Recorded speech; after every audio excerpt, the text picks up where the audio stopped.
Hello and welcome muli sa another episode ng Aling Oday's Kitchen. Gagawa tayo ngayon ng Cassava Flan. Ang Cassava Flan ay combination ng Cassava Cake at Leche Flan. And here are the following ingredients.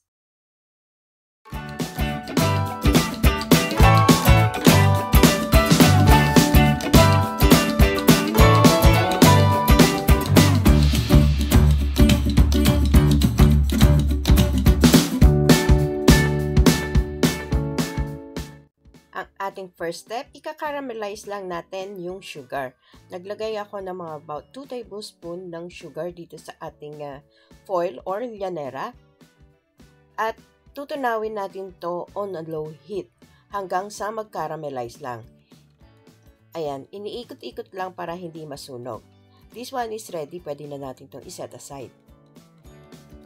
Ang ating next step dito sa ating big bowl, ilalagay ko na yung half kilo ng grated cassava. Sasama ko na rin yung 3/4 cups ng coconut milk. Add ko na rin yung 1 egg, yung 1/4 cup ng grated cheese, yung 1/4 cup ng melted butter. Isasama ko na rin yung half can ng Big Evaporated Milk at yung half can ng Condensed Milk, yung malaki rin. And hahaluin lang natin to hanggang maging well mixed. Ayan, well mixed na yung ating cassava cake butter. Isa-set aside lang muna natin to. Ang ating namang next step, gagawin naman natin yung leche flan. Ilagay ko na yung 3 large eggs, yung natirang half can ng condensed milk, yung natirang half can ng evaporated milk, at yung 1 teaspoon ng vanilla. Using a wire whisk, imimix natin to hanggang maging smooth. I-add ko na rin yung 1/4 cup ng sugar. And mix it well hanggang sa matunaw lang yung ating sugar. Itong ating llanera, ibabrushan lang natin ng oil para hindi didikit yung cassava. And then nagpe-preheat na ako ng water sa ating steamer pot. Yan. Lagyan natin ng 1 cup ng cassava cake butter. Nasa sa inyo na yon kung gaano kakapal ang gusto nyo.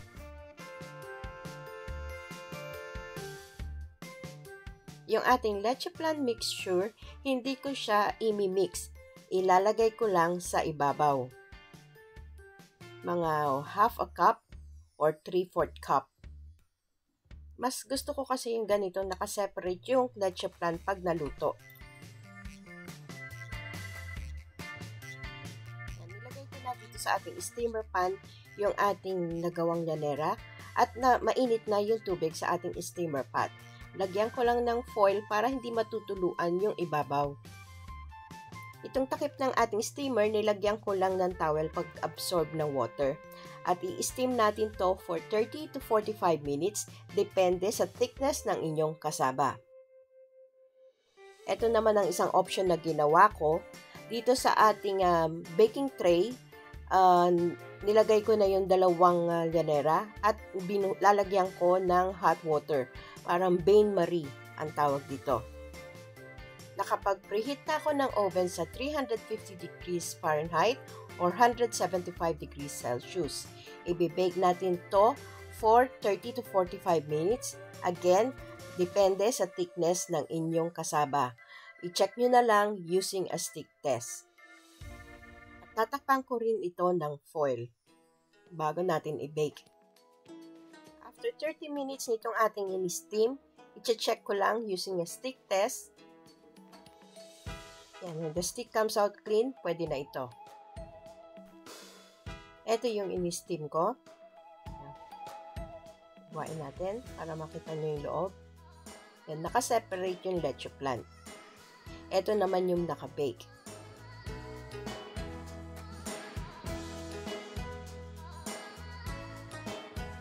Kikita nyo, Yung cassava, nasa ibabaw. Yung leche flan, nasa ilalim. And there you have it, our cassava flan. Nagustuhan niyo itong recipe na ito and share it with your friends. Don't forget to give us a thumbs up and subscribe to my channel. Ako po si Aling Oday. Magkita-kita ulit tayo sa aking susunod na video. Salamat! Bye! Please follow me on my Facebook page, Twitter, and Instagram.